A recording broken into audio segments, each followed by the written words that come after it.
event on diversion and the ATT, measures for responding to weapons and ammunition diversion, in just a few moments.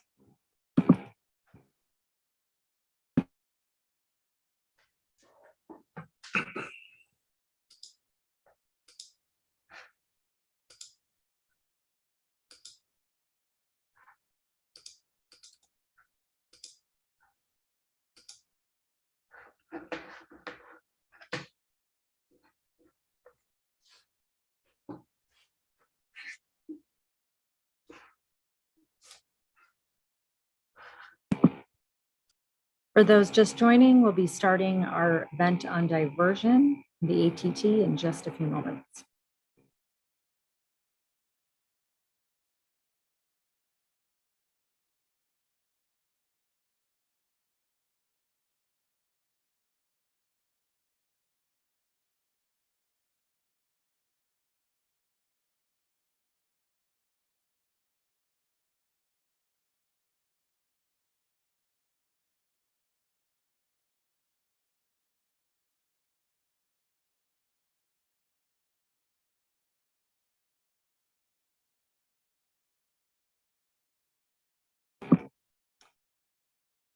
I think we'll go ahead and get started, and those who join in a few moments can jump right in. Hello, everyone, and welcome to today's discussion on measures for responding to arms and ammunition diversion in the context of the ATT. My name is Rachel Stoll. I'm Vice President at the Stimson Center in Washington, D.C., where I also run our Conventional Defense Program. And I'm really pleased to be co-hosting this event with our partners from UNIDIR and Conflict Armament Research. And I also want to thank the funders of this effort, particularly the governments of France and Germany, for their support of this work. I'm especially delighted to be able to host this virtual side event from Geneva, where many of us are now gathered in person for the second round of the Arms Trade Treaty's 8th Conference of States Party Working Group and preparatory meetings. And it's delightful to see so many colleagues in person and to be able to reach out to all of you virtually. Today, we will be discussing some exciting new research that's looking at a persistent issue of diversion in the international arms trade. It's an issue that continues to present a serious threat to global peace and security as unauthorized arms, components, and ammunition make their way to the front lines of conflicts all over the world. Article 11 of the ATT specifically requires that states parties take measures to prevent, detect, and address the diversion of conventional arms. In support of these efforts, Stimson has been very proud to work alongside Conflict Armament Research and the UN Institute for Disarmament Research, or UNIDIR, as part of a joint research project aimed at enhancing knowledge of and facilitating dialogue around diversion in arms transfers, as well as identifying options and avenues to more effectively address diversion risks under the ATT. Together, our consortium has developed and piloted an analytical framework for assessing and identifying opportunities to enhance national control systems to assist states parties in their efforts to counter weapons and ammunition diversion. Today, we're going to dig into the details of what all this academic thinking looks like in real-world practice. After our opening and introductory remarks, we'll hear from our colleague from UNIDIR, and then from Conflict Armament Research to share the first 3 case studies examining the potential practical application of the consortium's diversion analysis framework, which UNIDIR will present, to known examples of diversion in conflict-affected regions.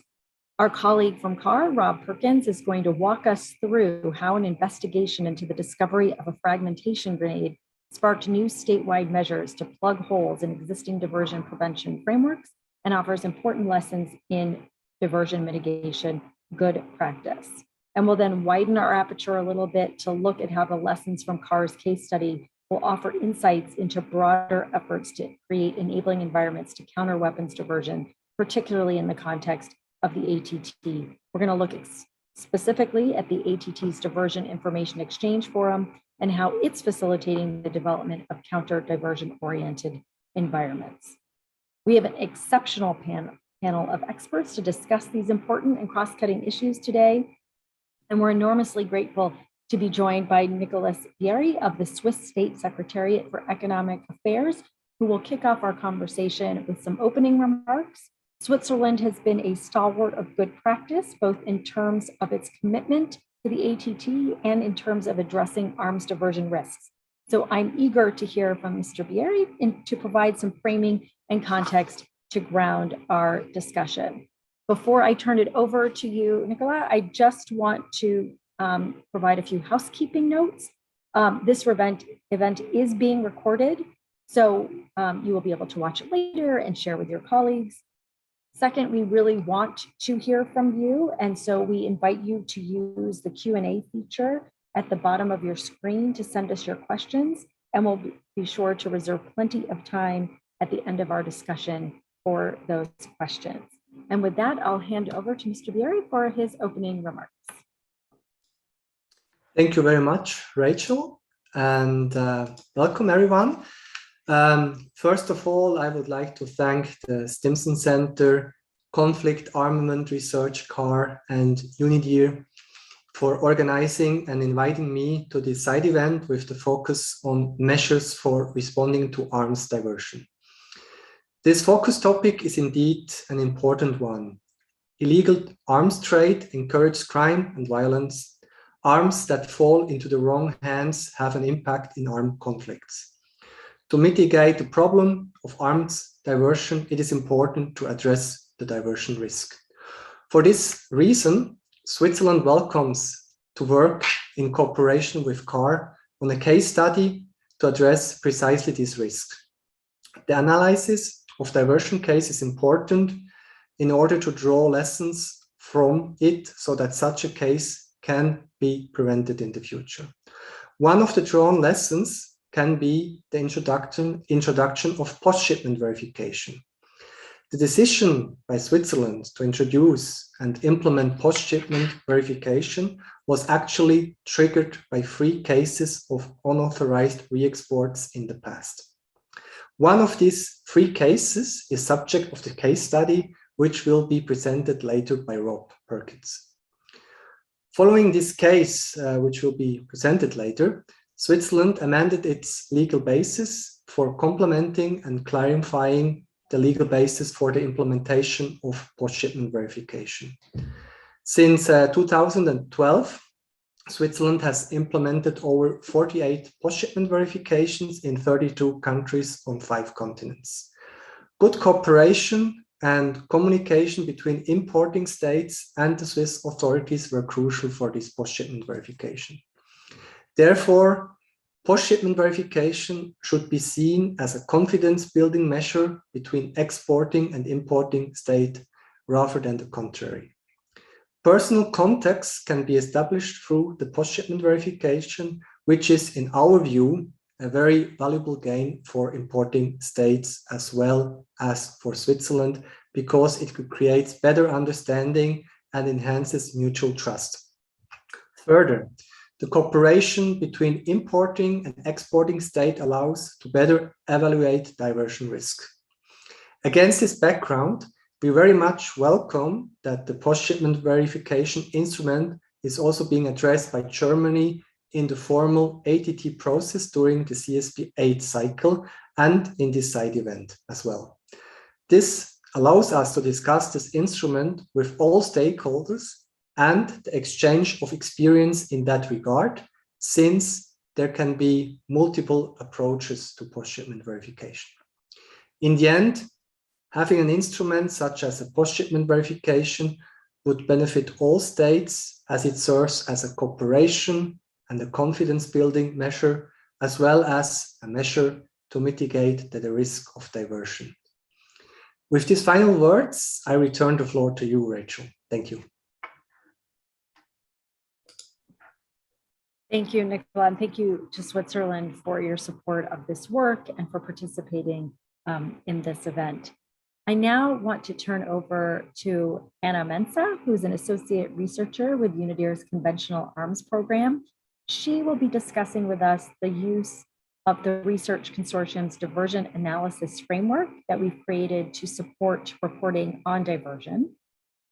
Anna focuses on the regional and national approaches to weapons and ammunition management and regulating arms transfer and prevention of their diversion. research streams at Unidir, and she supports the design, coordination, and implementation of research and activities under those work streams and keeps all of us in the consortium in line and making sure we're meeting our obligations. So Anna, great to see you and wonderful to hear from you. Thank you very much, Rachel. Can you hear me and can you see the slide as well? Okay, thank you.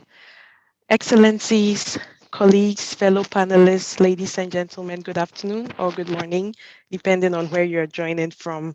Thank you very much for joining this side event. From the outset, I would like to thank the governments of France and Germany for their generous support and contribution to this research, this joint research, which is jointly embarked on by the United Nations Institute for Disarmament Research, UNIDIR, Conflict Armament Research, and Stimson Center. On this occasion, we'll also like to thank the government of Switzerland for their cooperation with Conflict Armament Research in the preparation of the case study that would be presented later on. My task today is to present the diversion analysis framework, which is one of the products of this research consortium, which was developed to support ongoing efforts to prevent, eradicate, detect, and address the issue of diversion. So this diversion analysis framework that I'll be presenting was jointly developed by the consortium, and we hope can support states in their documenting, analysis, and reporting on diversion cases. So I'd like to provide an overview or a description of what the diversion analysis framework is. First of all, it is an analytical tool that was developed by the consortium and was launched in August last year at CSP 7. So this analytical tool can support users in identifying the what, where, how, and who are behind diversion. And I'll explain these factors later on in my presentation.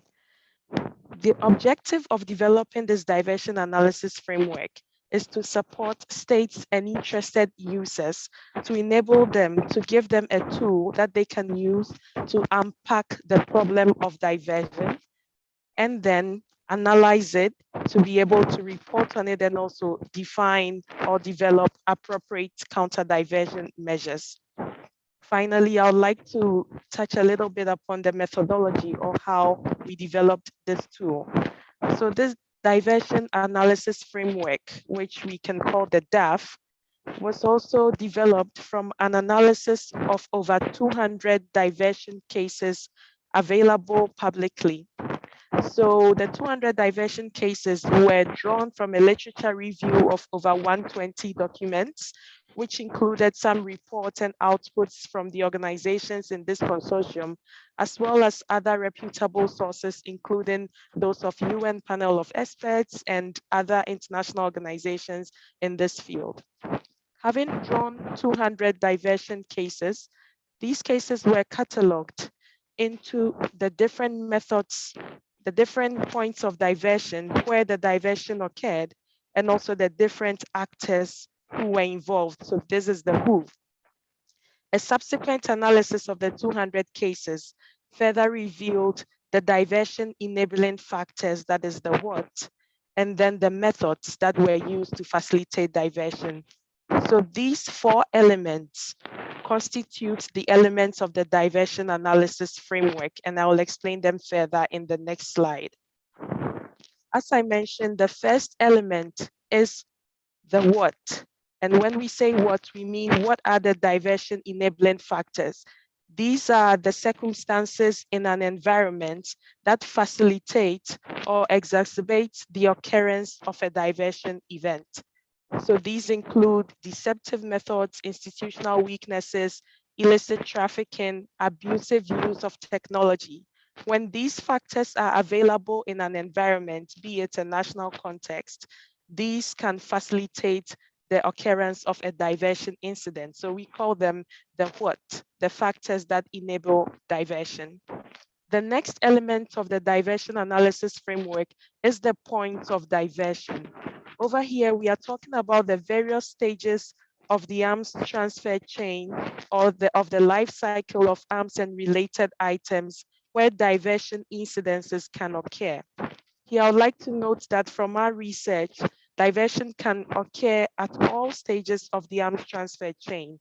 It could be before transfer, during transfer, at delivery or post-delivery. And in subsequent slides and in the presentation of my fellow panelists, you also see this further.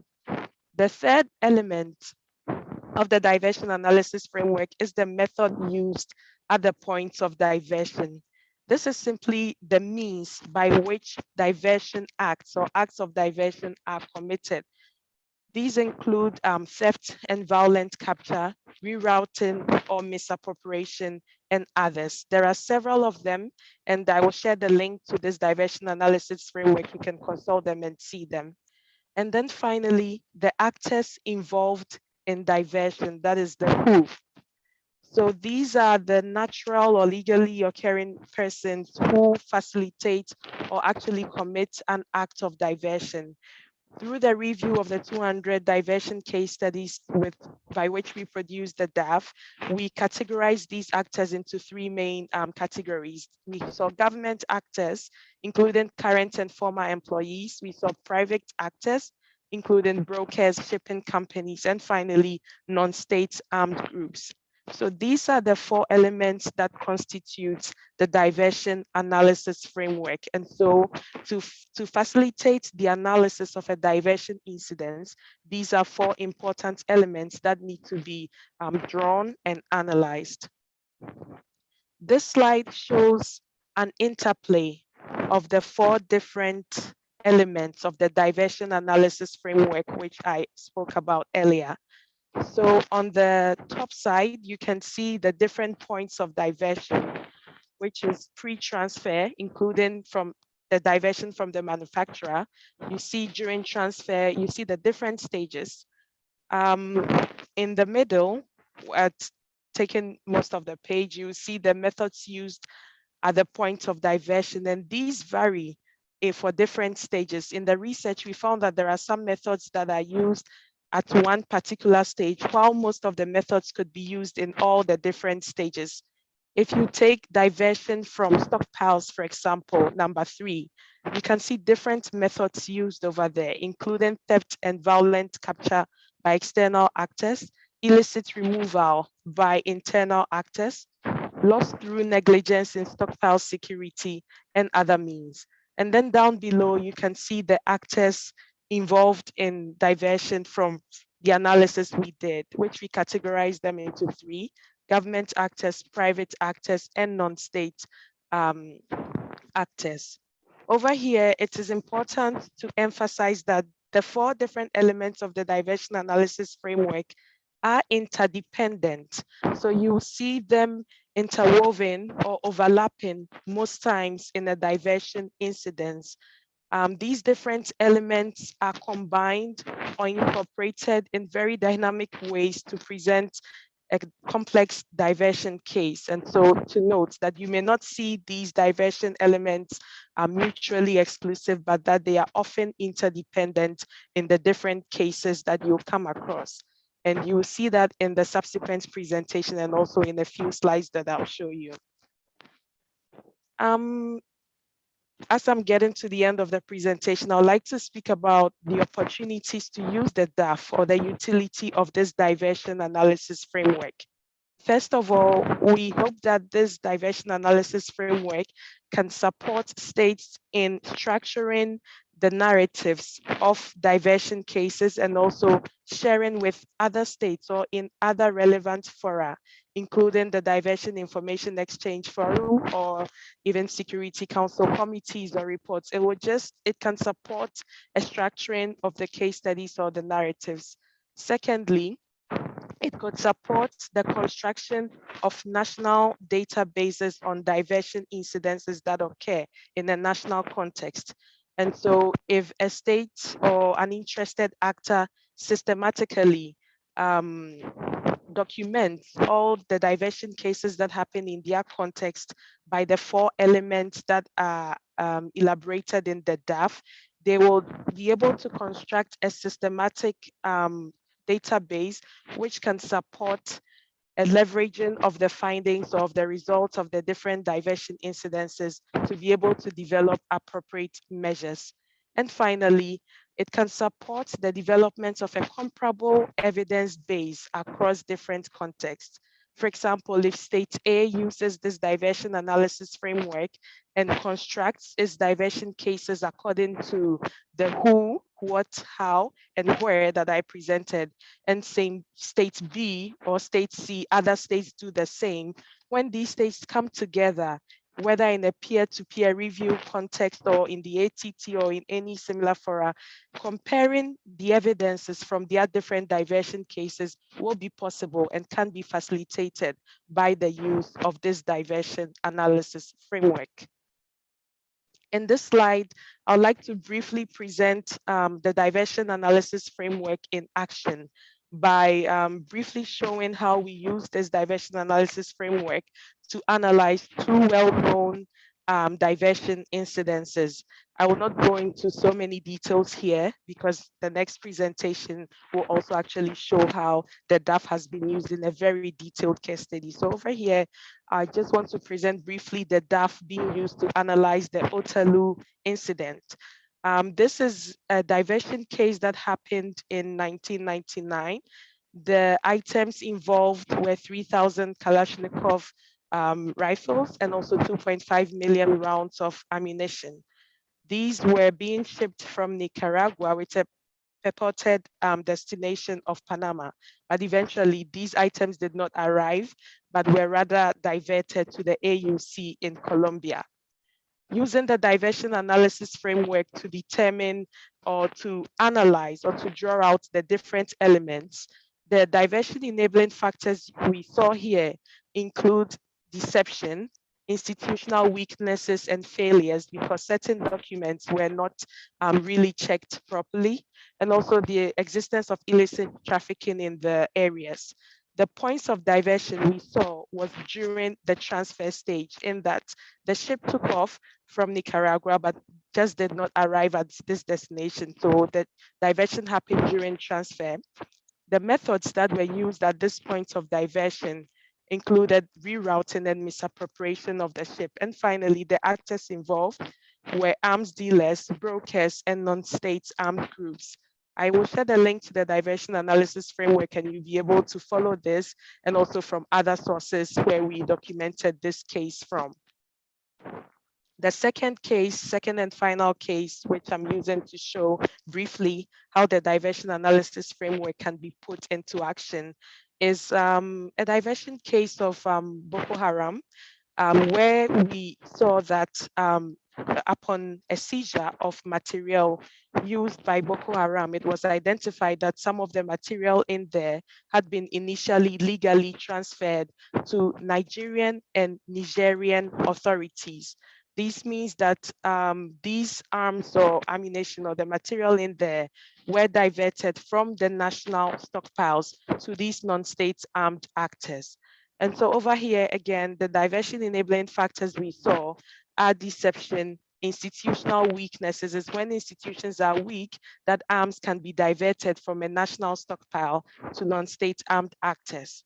And we also saw illicit trafficking over there. The points of diversion, this happened from the stockpiles. And so this is post-delivery stage, just to re-emphasize the fact that diversion can occur at different stages, as we have already seen.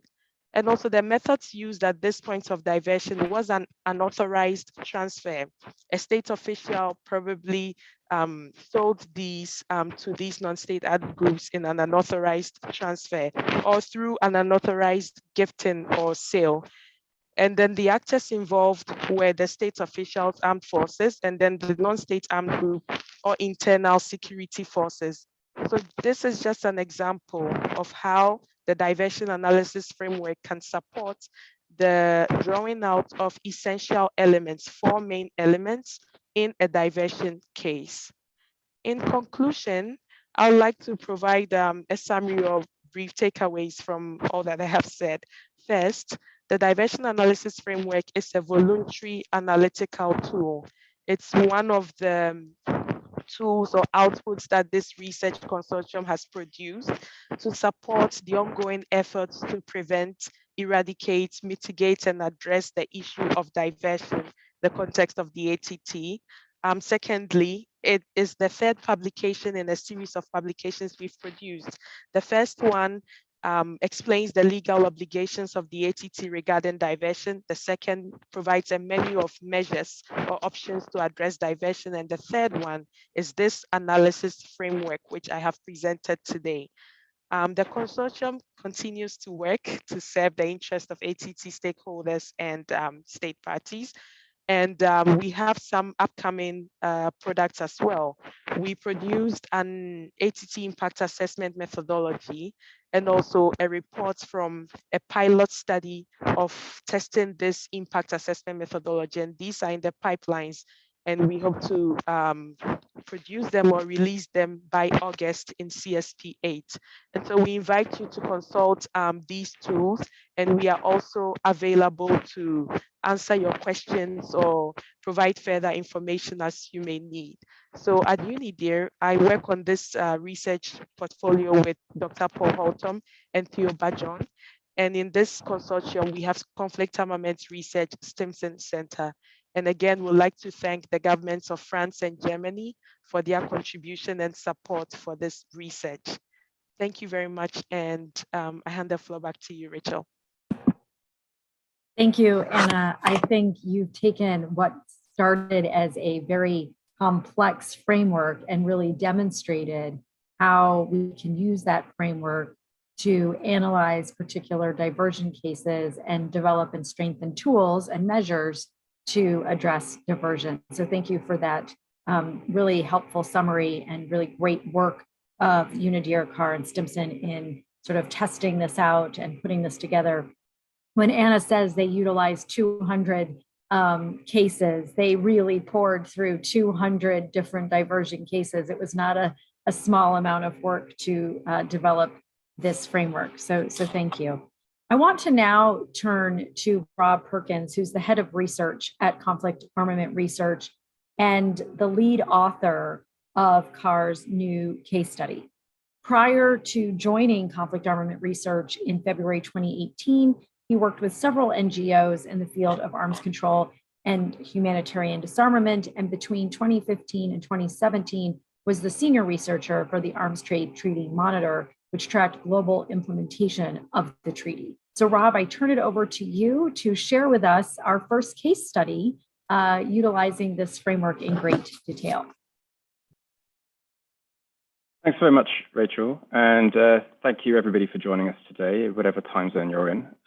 Sharing my screen now, I hope everybody can see that okay and can hear me loud and clear. Great, thumbs up, that's perfect, thank you. So yeah, I'm going to be presenting a new case study prepared by Conflict Armament Research, and it's the latest publication from the joint research endeavor carried out by UniDear, Carr, and Stimson Center with the support of France and Germany. I won't reintroduce the project to you as it's been covered by my fellow panelists. Instead, I'll dive straight into the case study itself. We are releasing this case study today. The link is up on the screen and is going to be added to the chat for all of you to access, and please feel free to check it out as I describe it. It is the first in a short series of case studies that we're preparing to demonstrate real-world examples of diversion in action, and specifically how transfer parties responded to their experience. It's really an attempt to try and link the granular field work of Carr's investigators on the ground in conflict-affected areas to the work that states do on a policy and regulatory level to address diversion, and help bring to life some of the issues that have been talked about both today in this panel and in the meetings of the working group of the ATT, but also more widely under the framework, including at this year's forthcoming Conference of States Parties. Really, the focus of the case studies is on trying to unwrap a little bit, a bit like Anna's just described, unwrap a little bit some of the conceptual framework of how states can build an enabling environment to better prevent, mitigate, and address cases of diversion. This first example looks at the experience of Switzerland and their work in responding to cases of diversion that they experienced in 2012 by introducing post-shipment verification, as Nicola said, and I would really be remiss of me not to take the moment to acknowledge and thank Nicola and his colleagues at SECO for their support and participation in the preparation of this case study. So I guess somewhat as a chapeau to the case study itself, last year's CARS field investigators were on the ground in northeast Syria, and where they've been working to document illicit material that had been recovered from Islamic State forces and other unauthorized actors operating in the area. And on the 7th of April last year, investigators encountered an HG-85 grenade near the city of Manbij in Aleppo Governorate. And the grenade had been recovered by internal security forces in a series of operations against sleeper cells reputedly affiliated with Islamic State. As is CARS standard practice, investigators documented all the marks on the components of the item and identified this grenade as having been manufactured by the Swiss company Rurag Amotek. And so our tracing unit initiated an investigation, sending a trace request to our colleagues at SECO. Now, ordinarily, when CARS submits a trace request, it acts very often as an early warning alert to states. Our investigators are on the ground in conflict locations. So those are normally places where end-use monitoring is extremely difficult, and visibility of what is happening to weapons is often hard to get. And so when our trace requests come through, those can often be the first way in which a licensing authority or manufacturing state is made aware that diversion has taken place and that the items are in the possession of an unauthorized user. In this particular case, this grenade is really, think of it as the latest echo of a case of diversion that first came to light a decade earlier. The very first reports of diversion and the possibility that Swiss grenades were present in Syria came about on the 1st of July 2012, when a Swiss newspaper ran a story based on a photograph that had been taken by a journalist in Aleppo Governorate who saw a grenade in the possession of the Free Syrian Army fighters. Now, Switzerland had earlier implemented an arms embargo against Syria, bringing itself in line with the sanctions package that the EU had adopted the year previously at the outbreak of the civil war in the country. Moreover, Swiss records showed that no transfers had been made to Syria since at least 1998, when the War Material Act came into force. So the presence of grenades in Syria, let alone in the possession of a non-state group in the country, was readily identified as a possible diversion. The case study follows the chronology of this case in some depth. It really looks at every step along the way of what the Swiss, how they were notified, what they did in immediate response to the case, how Swiss authorities unpacked what had happened and took appropriate measures in response to it. In this presentation, I'm going to focus on three main measures that I think really demonstrate some of the different practical and systemic steps that states can take, and that Switzerland in this case took to strengthen its enabling environment to prevent and address diversion. And those three measures are: one, the establishment of a bilateral joint investigation committee with the importing authorities in this case. Number two, the introduction of systemic changes to national legislation. And then thirdly, as Nicola mentioned at the start, the development of a process to carry out post-shipment verification. So to take step one, the Joint Investigation Commission. The first reports of diversion, as I said, were released or materialized on the 1st of July. And on the 4th, Swiss authorities launched their own internal trace investigation and identified that the photograph grenade had originated from an authorized export from Switzerland in 2002 to the State Armed Forces of the Middle East state that was carried out and delivered in 2003. As a temporary measure, SECO immediately suspended pending applications to that recipient country and requested that any companies that were in the process of delivering and acting upon partially completed licenses should return them and cease deliveries while they attempted to identify what had happened. SECO also reached out to partner authorities in the embassy in Switzerland, and then also the defense attaché in the recipient country itself, to again make them aware of the reports and find out what had happened. And the result of this initial consultation was that on the 17th of July, just a couple of weeks after the reports first materialized, Switzerland and the recipient country together announced that they were establishing a joint investigation commission. And this is a notable response step, particularly because it demonstrates bilateral cooperation between the original exporter and the importer. This isn't always obviously practical to achieve, and it could depend very greatly on multiple factors, including the nature of the relationship between the exporter and importer at the time. in talking to Swiss officials, they said that in their experience, bilateral investigations are preferable to those that are conducted solely by the exporter. And not only are they more effective and can get the information more accessible, make the information more accessible, but they also help restore trust in a situation where it might have been affected negatively by an instance of diversion materializing. So the Joint Commission completed its work in September 2012. It took 2 months to conduct its investigation and identified that the original mechanism for diversion from the recipient country was through unauthorized re-export. This is the diversion analysis framework again that Anna has already described, and as we said, is intended to act as a way to help categorize and report on cases of diversion, including to forums such as the Diversion Information Exchange Forum and the ATT. And in this case, as I say, the identified mechanisms through which diversion had taken place was unauthorized re-export. Switzerland had authorized the export of more than 200,000 hand grenades to this recipient country in 2002, and they were delivered in 2003. And then in 2004, the original importer gifted a portion of the grenades that had been supplied by Switzerland to a third-party state also in the Middle East, not Syria, but a different government again, to support them in their counter-terrorism operations. The grenades were then subsequently lost from the custody of that third-party state. The means through which that further diversion occurred aren't made clear in the public results of the investigation. Neither is it entirely clear, interestingly, the degree to which the retransfer, the re-export by the original importing country contravened the terms of the non-re-export declaration that had been signed by a high-level representative of the armed forces for Switzerland back in 2002. And that's because the terms used in the clause that were in place in 2003 were not entirely clear on whether types of transfer, such as gifting and donation, were covered by the same strictures of a re-export declaration. However, since Switzerland was not notified and their consent requested before the transfer, it was considered to be an unauthorized re-export. So moving on to the second step, following the outcome of this investigation commission, the Swiss Federal Council instructed the Economic and Foreign Affairs departments to come together and draft an amendment to national legislation that would clarify and consolidate restrictions under Switzerland's non-re-export declaration.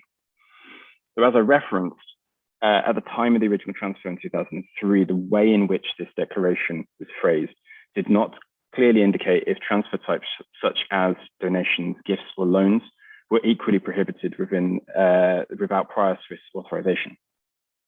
But this practice had actually already changed between the original transfer being carried out and the diversion being reported. In 2006, Switzerland had adopted a stronger formulation of that clause that did explicitly encompass these transfer types. But it was not until 2012 that these provisions became a formal systemic measure through adoption into the Swiss Ordinance on War Material.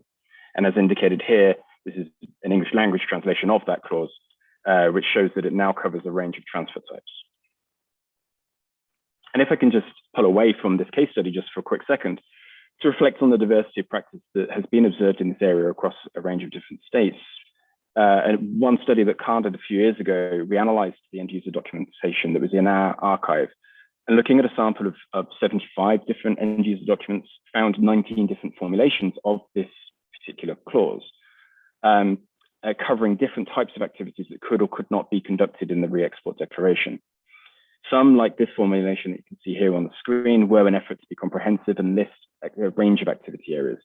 Others were far more narrow, either by design or by omission. Sometimes there may be a need for a specific formulation in an end user certificate to relate to a specific transfer. But equally, as is seen in this case that we're describing back from 2003, there is a possibility that an inadvertently ambiguous formulation could create grounds for confusion or exploitation about the extent of end user controls. To return to this particular case, Switzerland also introduced a paragraph to its national legislation in 2012 that specified that in countries where there was an increased risk of diversion, Switzerland and Swiss officials had the right to verify compliance with the non-export declaration through conducting post-shipment checks. This is again something that had been introduced in principle in 2006, but hadn't been formally introduced into the national legislation or implemented as a systemic measure. And so the third area of response from Switzerland following this case of diversion was that SECO was charged by the Federal Council with establishing a process through which Switzerland might be able to conduct post-shipment verification. Again, this is an area where the case study goes into some depth. And again, I reiterate my thanks to SECO for the information they provided and their openness about their national process. I'm going to just touch on a few of the main points. There's a lot to go over, and it would almost take a presentation in and of itself to discuss, but I'll pick out a few main points that I think are particularly relevant and interesting to bring to everybody's attention. From an external perspective, from CAR's perspective, perhaps the most notable feature is the emphasis of the Swiss process on physical verification. This, as CAR's own investigative work demonstrates from a different angle, provides the highest degree of confidence in what you're seeing and is a more robust evidentiary standard than, say, remote or virtual alternatives. As seen in the case study, we go on to describe how that can give rise to some logistical challenges, both for the exporter and for the importer, but it is a highly reliable means of verification. The Swiss aim is to verify 100% of exported material in each case of verification visit, and the focus is on checking the unique serial numbers of each weapon against delivery lists.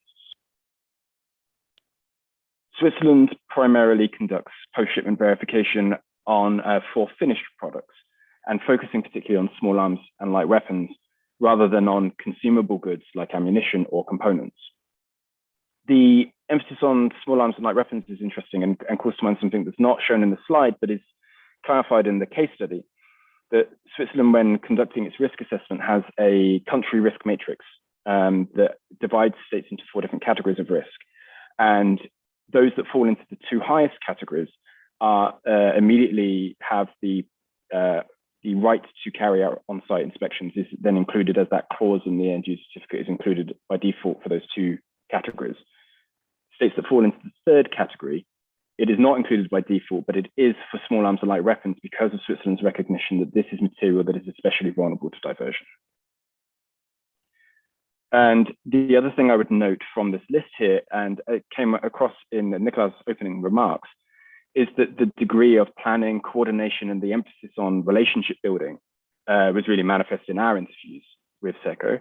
The average trip requires up to 6 months of organization and planning compared to typically, I believe, about 1 week of deployment, which illustrates the long lead-in time to identify the relevant partner authority, negotiate the practicalities of access, mitigate any concerns that may arise as a result of this process. And I'll touch on this in a moment with an example. First, I'm going to talk about an example of the system in practice and post-shipment verification as a fact-finding endeavor and what happens when it doesn't work as it's intended to.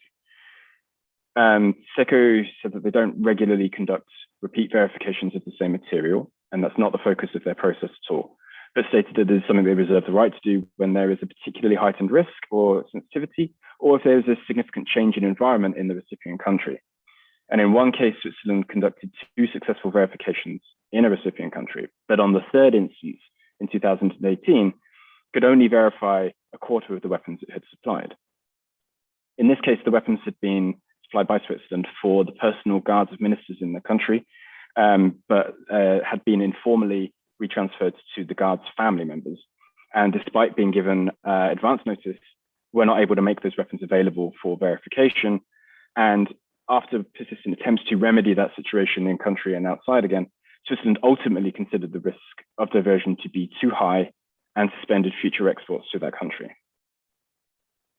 And to finish my presentation on an example that demonstrates the other aspects of post-shipment verification, which, as Nicolas said, treating it as a confidence building tool as well, which is a really important aspect of this procedure and this process. Another example that is in the case study is of a time when Switzerland requested to do a verification visit, and the initial response expressed some indication of reticence or concern. And SECO were able to identify that the end user in this case was a national intelligence authority, and that they had been storing the weapons supplied by Switzerland in a classified location. And the concern essentially was that Swiss access to the weapons necessitated access to a location that was secure and had to be denied on national security grounds. And as a result of that, and part of that long lead-in time, Switzerland were able to explain that their focus was on verifying that the material was in the hands of the end user that they had authorized to possess the weapons, not to document them in situ in that classified location. And so the material could be moved from that storage site to, in this case, a sporting facility, where Switzerland were able to satisfactorily conduct their verification.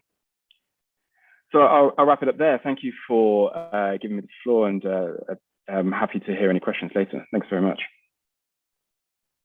Thank you so much, Rob. It's really a fascinating case to sort of have the entirety of the situation sort of unfold as you laid it out. And I think a really positive example of where cooperation from states is not used to name and shame, but really to develop those best practice and tools to help prevent such diversions in the future. So thank you to the government of Switzerland, of course, for being so forthcoming, but also to CAR for really delineating the case from sort of beginning to end and explaining how utilizing tools such as the diversion analysis framework and the work that you all have done at CAR can really give us some insights into the issue of diversion. And speaking of states, looking at issues of diversion, I am pleased to introduce our final speaker, Tom Nice, who's chair of the ATT Diversion Information Exchange Forum, and he will talk us through some of the work that the DIF is going to do to take identified or suspected cases of diversion and translate those into lessons learned and good practice for states parties, and some of the upcoming engagements that the DIF has planned. Tom is likely no stranger to many of you watching today, as he's a stalwart presence in international export controls and was a former chair of the ATT's working group on transparency and reporting, and a go-to source for questions about export controls and all things diversion related. So Tom, I will turn it over to you. Thank you, Rachel, for that all that praise in your introduction. I'll try to live up to that. But let me first also throw a thank you to all the organizations in the consortium for involving the DIF chair once again in this event that basically concerns the core of what the DO is or should be about, which is sharing information about suspected or detected diversion cases, as you said. I'm a bit sad not being there with you in Geneva, and I also do feel a bit like a fraud, because I think last year during your event at CSP7, I was probably convinced that I would have kickstarted the DIV already by now and would not still be talking in the future sense. At the time, during that event, I mostly spoke about the potential contribution of the diversion analysis framework to the work of the DIF. And spoiler alert, I will be repeating myself a little bit on that, I think. But it is important to highlight that. I will start, though, by confirming my belief that international cooperation through organized information exchange platforms such as the DIF is essential to meet the ATT's ambition to prevent diversion. And that should not be a surprise, as this belief was also the background of my initial proposal for a DIF all the way back in the CSP4 cycle. So in that regard, maybe let me again start with clarifying what the DIF is actually about in terms of activity and purpose. You can actually also find that in the terms of reference of the DIF on the ATT website. In those terms, they describe the DIF as a sui generis body for informal voluntary exchanges between ATT states parties and signatory states concerning concrete cases of detected or suspected diversion, and for sharing concrete operational diversion related information. I want to highlight the words concrete and operational here.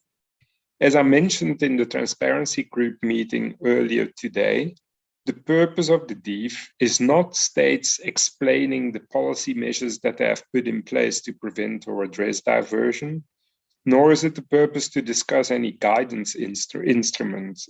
For that, there is the subgroup on diversion in the working group on effective treaty implementation.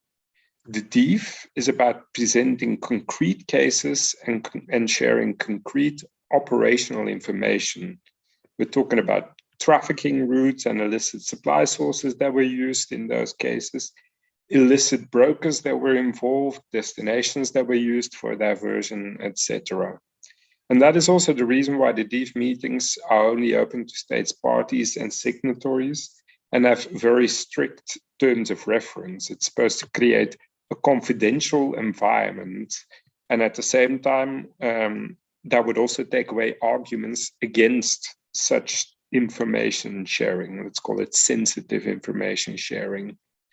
So now, this explanation of what the DIF is about also clarifies the potential contribution that the diversion analysis framework, DAF, could make to the work of the DIF. As Anna herself mentioned in her presentation, I also pointed out last year, it could help states to structure presentations on diversion in a way that is most comprehensive and effective for other states. It might also make it easier for states to do what I have insisted on from the start, namely that states make it part of their standard procedures to share relevant information with other states through the DIF every time they suspect or detect diversion. It seems obvious that guidance on which concrete elements to include in presentations or documents uploaded in the information exchange platform and how to structure those is helpful. As I also mentioned last year, the practical examples given might make it easier for states to unpack concrete cases into relevant information that they can share. Now, turning to Rob's presentation, as well as Anna's, I was listening very carefully to the cases that they presented. In fact, these are the kind of cases that we want involved or effective states, parties, and signatories to present in the DIF, with the important difference that in the DIF, those states should go into the nitty-gritty details of the actors, methods, routes, etc. that were used, insofar that is legally possible. We think that it's that kind of information that can help other states, parties, and signatories in their day-to-day practice, be it in licensing or in enforcement, to prevent and address similar cases. Those who were in the transparency group meeting just now this afternoon heard my call to states, parties, and signatories to contact myself or the Secretariat if they are considering to use the inaugural DIF meeting in August to present cases or to share operational information. But you then also heard my call to non-state actors that are involved in investigating, in establishing, identifying and or addressing cases of diversion with states to encourage them using the DIF. This is very deliberate because I'm very aware and appreciative of the work that organizations like yours do, and we are convinced of the role that you can play. And in that respect, any role that assisting non-state actors can play to point out the relevance and importance to those states of taking up the case within the DIF would be extremely helpful. And in that regard, I also want to mention that if they so wish, these involved or affected states could also invite you to take part in the presentation. I will leave it to this now, but I really hope that in the coming months, all of your efforts that you are making will help states to prepare presentations for the DIF. Again, with the DIF meeting coming up in August, it's time for action, long-awaited action, I would say even. Thank you. Thanks, Tom. I think we're all looking forward to both seeing you in Geneva, but also seeing the work of the DIF get really underway outside of the discussions that we've been having for the past few years. And I want to acknowledge the fact that we have a lot of participants here today or attendees today that are not necessarily part of the ATT process. And that's fantastic because this is an issue and an approach that transcends simply just the Arms Trade Treaty. The Arms Trade Treaty gives us that forum and those tools that we can utilize to address diversion, but clearly there is both an appetite as well as a need to address diversion sort of in all of its aspects as well, and throughout various parts of governments and in various forums and regimes as well. So I just want to thank those who are attending today, who are not only not in Geneva this week, but also who are working on these issues in other forums as well. I want to remind you that we're going to open to Q&A now. There is a function at the bottom of your screen that you can use. And there is an initial question that I want to direct towards Rob. It's a little bit outside of what your presentation was, but I think it's very much in line with the work that conflict armament research does on a regular basis. And the question is really about, we're explaining in very detailed fashion how diversion takes place and measures that we can use to address diversion. Are you seeing that this kind of analysis is then being used by bad actors to innovate new ways to covertly divert their weapons, avoiding the methods that have been found in the studies that we're talking about here? Well, that's an interesting question, and I'm grateful for it, because I think it comes from it comes from a very responsible place about the purpose of reporting and who it's for and what impact it has. It also, to my mind, comes with almost not suggesting that the question has this perspective, but it comes also from a law enforcement perspective as well of the inevitable cat and mouse game of law enforcement and the response from the kind of criminal actor in that context, in the law enforcement context. To transfer that question to the context in which Carl works, I would say, firstly, it is actually something that we do consider. I would say that we have a very robust and rigorous reporting methodology, and we decide very carefully and have very serious conversations on quite a granular level about what information we choose to include in our public-facing reports and what aspects of the information we have need to go directly to a stakeholder and not into the public domain because it's not going to serve a public value. But I would also say that I don't think in real terms it is something that we're actually seeing evidence anywhere that this is like as a result of reporting on the causes and mechanisms of diversion, we see any change in evolution of practice in response to that. But it is something that we're vigilant about and take seriously, especially in our work of reporting on, say, dual use items and ID components. Thanks, Rob. Tom, there's a question for you about the DEEF and whether the DEEF will also share cases of unauthorized end use in line with the understanding of diversion that the ATT gives in its preamble. Well, thank you, Andrea, for that question. I will not be the one limiting the scope of what kind of diversion cases can be shared within the DEEF. I mean, the DEEF is going to be state-driven in the sense that it will rely on states, parties, and signatory states to bring cases and to bring information to it. So your question in that sense could also be more directed to all states, parties, and to all signatories, as in what they think they should bring to it. But again, as chair, I'm not going to limit the scope of what kind of case can be brought. The DEEF is what the DEEF becomes in some ways, right? The possibilities are limitless in terms of what states want to do. And so I think it is helpful to remind states to be as robust and descriptive in their cases and in the questions that they bring to the DEEF. Rob, there's a question, and maybe Nicola, you may want to jump in on this as well.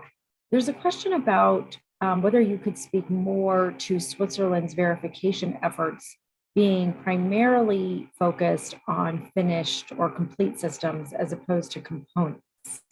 So that's sort of part one. So I'll I'll stop. Well, actually, I'll put it all together.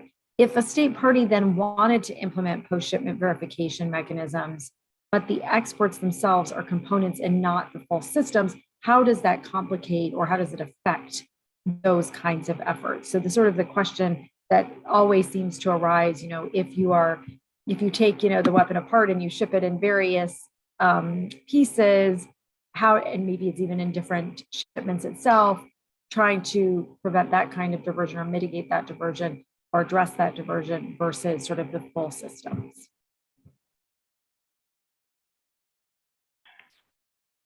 I can make a start, and Nicolas, give me a jump in or take over if there's additional points to raise.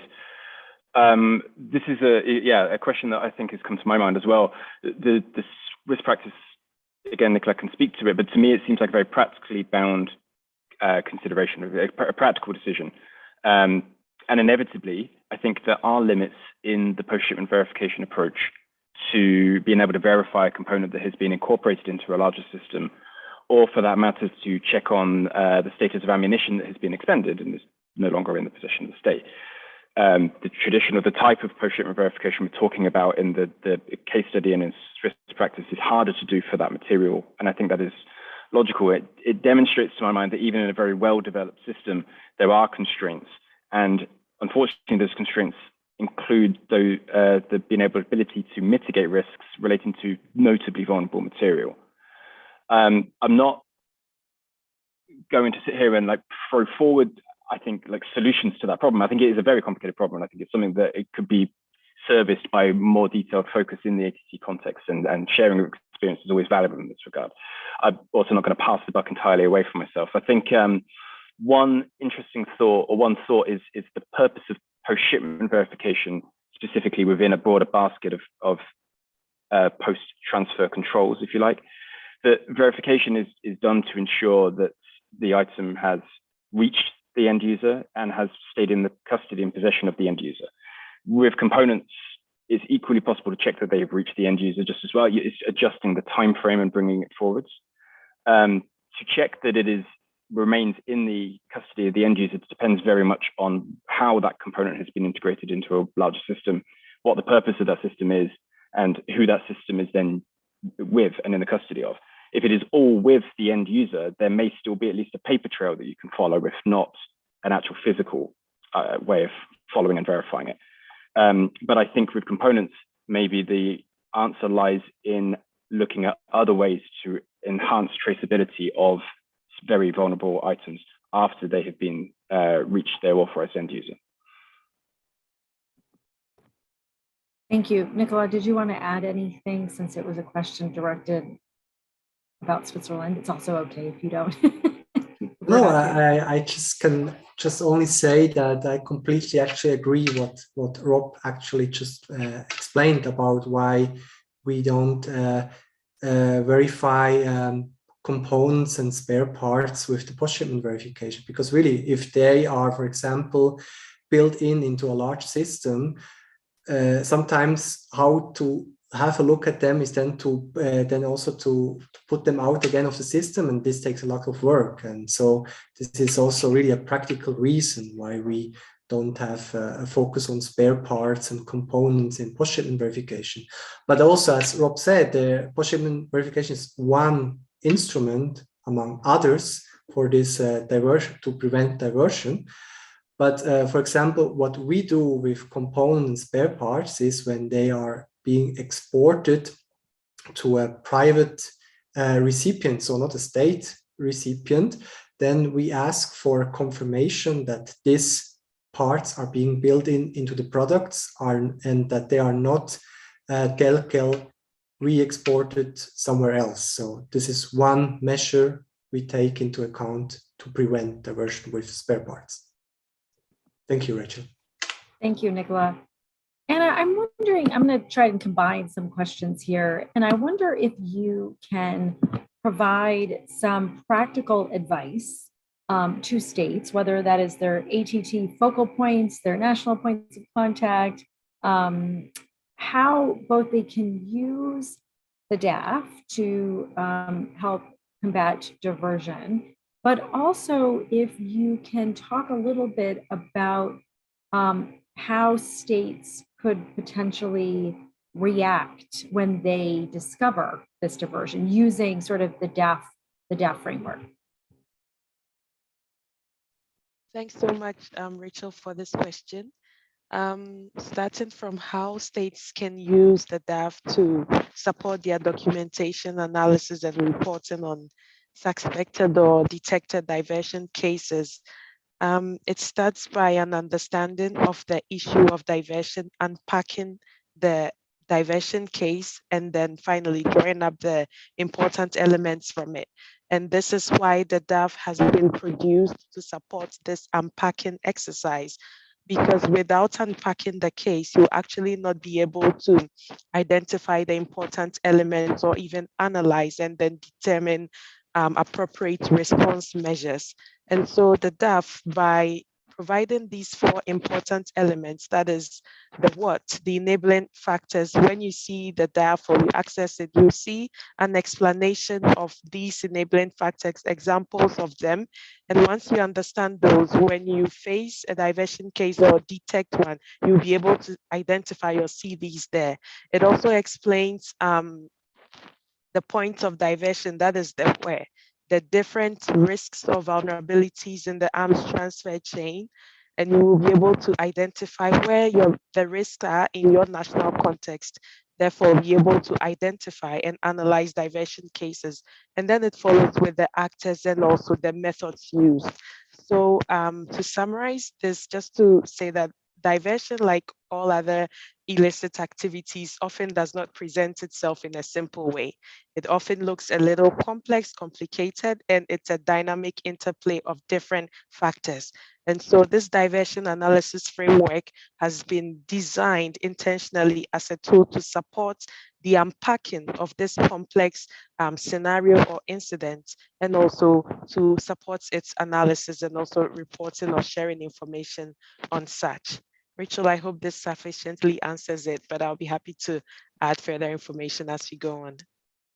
Thank you, Anna. I think you did answer it. And there's a question I think that's both appropriate as a follow-up for the entire panel, whoever would like to answer it, but particularly you and Rob. Anna, you described 6 forms of diversion in your remarks.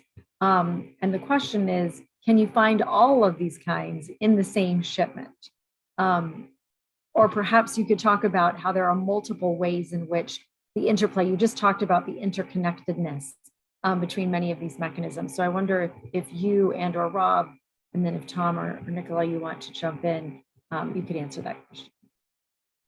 Thanks, Rachel, and thanks for the person who asked the question, but maybe a point of correction earlier.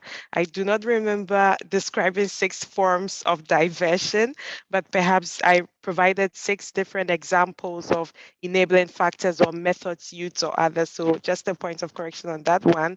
But I shared the link to the diversion analysis framework so the person can consult it to have more specific details on the types and the forms and others.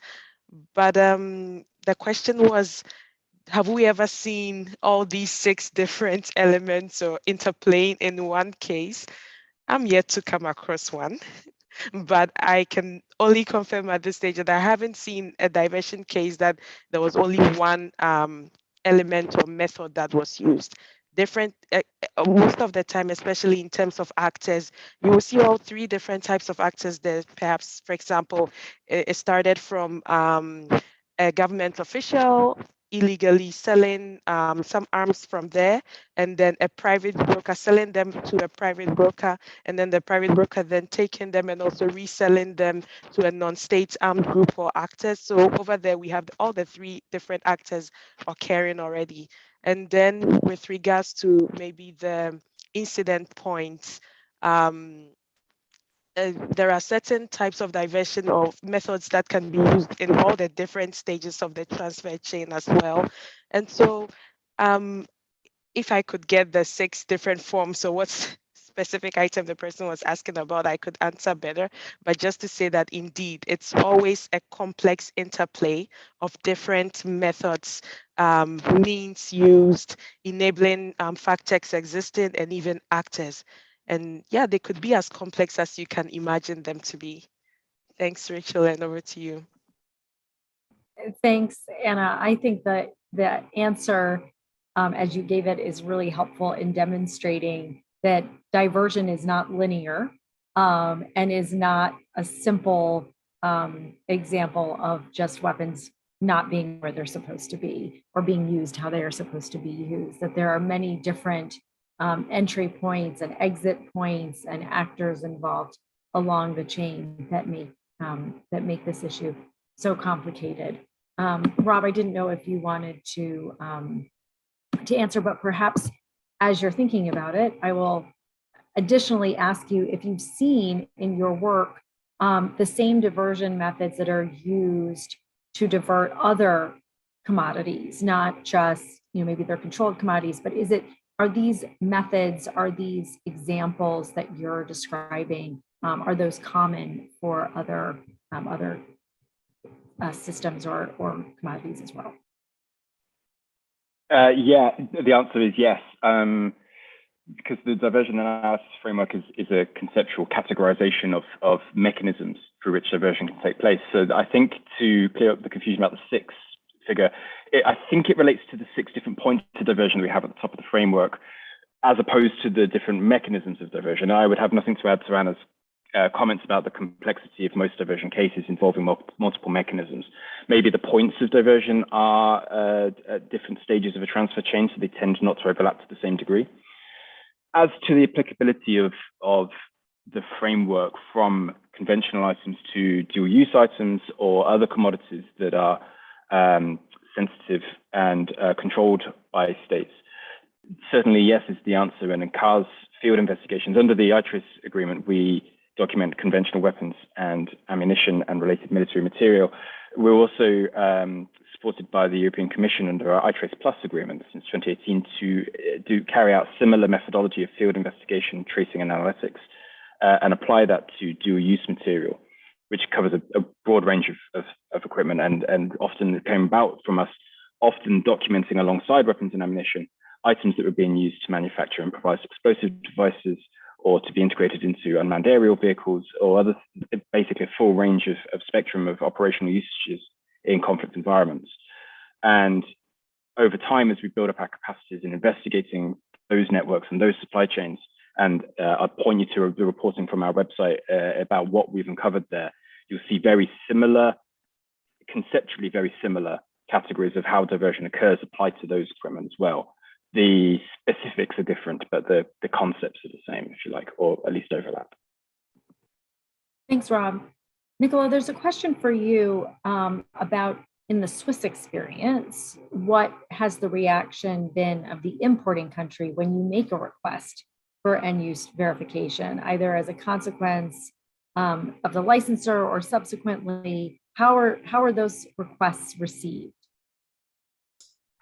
Thank you, Rachel, and also thank you for this question. I mean, I can now only answer this from the experience we have gathered so far. So nowadays, I mean, many importing states, when they get arms from Switzerland, they know that we request post-shipment verifications clause in the end-use certificate. But in the beginning, actually, it was not actually the importing states. It was more our industry, which was a little bit concerned when they have to negotiate with the end recipients that they will need to sign an end-use certificate before they can actually get the arms they want. So, but by time, it showed it was not a disadvantage, actually. It just also was our industry who also pointed out, in the end, it should be seen not as a mistrust, but more like a confidence-building measure, because as licensing officer, we don't know who is the end user, who is the person at the end user. And so this this post-shipment verification helps them to get to know each other and also to meet the end user, and as I pointed out, to build mutual trust. So nowadays we don't really encounter problems when we request for post-shipment verification. Problems can more arise with like logistics, or as Rob pointed out, the example where we wanted to verify arms which have been exported to a national intelligence service, and this intelligence service was not didn't want us to show the weapons at secret locations, but we explained to this national intelligence service that for us the place where the weapons are shown is not important. In the end, we want to see the weapons, that they are still in the custody of the end recipient. I hope this answered the question from the floor. Thank you. Thank you. And I'm conscious of the time, and I want to make sure that each of our panelists has an opportunity to share some last thoughts. So perhaps, Tom, I think Nicola's comments are appropriate for you. And while I welcome any thoughts that you might want to share independently, I do wonder if you think as the excitement around the first DEEF meeting builds, do you think that states will be willing to share these experiences in a, it's a private forum and it's a confidential forum, but do you think there will be, as Nicola described, there's now an understanding, we're going to ask you, you sign an agreement, we're going to expect this information. The DEEF is more of a voluntary exchange of information. How do you anticipate states reacting to that environment? And then please, any final thoughts that you may have. Thank you, Rachel. Well, yeah, I agree. It's an exciting time, not just to build up to the DEEF, but everything also what is happening that is being reported on here. Well, it remains to be seen, obviously, what I said earlier in the meeting, also whether states are going to want to put their money where their mouth is with the DEEF, because we've heard from so many already these lofty words about how important the DEEF is, but they will have to prove that themselves also by showing willingness to go into these cases in that kind of setup. As I said earlier, we have very strict terms of references that were heavily debated, and those are there to be able to create that environment in which states should be able to do so, with obviously the caveat of legal proceedings that could come in play. But other than that, we've created now this forum where they should be able to do that safely, and I definitely hope that will be the case. I've informally already received some commitments of some states that say that they will bring forward that kind of information, but it remains to be seen in the coming months and eventually in August whether that will unfold. So yes, exciting times. Thanks, Tom. I'm going to go in reverse order from our initial presentation. So Rob, that means it's over to you. Thanks very much. I think the only thing I really wanted to wrap up with is actually kind of following hard on the heels of what Nicola said in his last contribution. I think it inspired an interesting thought about what lessons can be taken from the Swiss experience and brought into the ATT framework and in other places. And it's, I think, thinking about, as there is a increased appetite among other states parties to consider similar processes and looking at the menu of what options might be available to them to do so, thinking about how to address perceived barriers to carrying out the shipment verification. And I think one of the things that's very interesting is hearing from Switzerland about how those barriers were often front-loaded, I think it seems like, at the beginning of engineering the process and initiating it and building support and building trust. The initial barriers were those from people who were concerned about what it might mean for the implementation of a national control system. And I think it's interesting to hear that as time's gone by and the relationships have been developed and the evidence of verification in practice has been seen, that concern has diminished at all ends of the spectrum. And I just think that's kind of an interesting takeaway for those states that are kind of looking at verification with like, interest, but also a little concern about how to actually do it and what will it mean and what will be the barriers. So it's maybe a positive note to take from it to roll forwards. Thanks, Rob. Anna, over to you. Thanks, Rachel. I just would like to say I share the excitement about what the DIF would be in August, and I'm sure states in their preparation for the DIF would need tools and resources to support their preparation of the diversion cases that they would like to share. And so I would like to re-echo or reiterate that this diversion analysis framework is one of such a useful tool. And as Tom even said, I'll re-echo again that UNIDIR and this consortium, we are available to support states who would like to use the diversion analysis framework in the presentation of their cases. We can support in the unpacking of the different elements and in the structuring of a narrative that can be presented. Thank you. And Nicola, the last word to you. Thank you, Rachel. So I can only join with the comments of my colleagues from the panel. And also we as Switzerland are looking forward for the first time the DIF will take place in August. But also we are looking forward for the document that Germany would like to present to the states parties to the CSP8 in August regarding post-shipment verification. So it's really, as everybody said, an exciting time. Thank you. Thank you. And it is an exciting time, not just to begin international travel again for me personally, but to really be back with people committed to these issues and looking for innovative solutions to these complex challenges that arise from diversion and the diversions themselves. I really want to thank the coalition partners, Conflict Armament Research and UNIDIR, who've joined Stimson for the past several years. Our work is not done.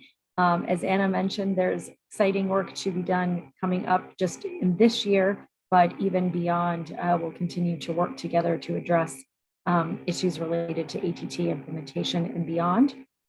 It's also very gratifying to have states that are committed to seeing this work progress, not just to our funders, Germany and France, but also to governments like Switzerland and Belgium who remain committed to seeing this work pushed through the international system in order to find meaningful solutions. And I'm particularly gratified to an audience that is a mixed group of those that have spent the day talking about these issues in Geneva, but also all of you around the world in your various time zones. I recognize we couldn't get to all of the questions, but that is a good thing because it means that there's interest in continuing this discussion. And I assure you that this consortium will have future events on this topic and look forward to working with all of you again in the future. So thank you for your participation in this event. Thank you for the good works that you are doing. Be safe, and we will see you again in this space. Have a good day, evening, or morning, wherever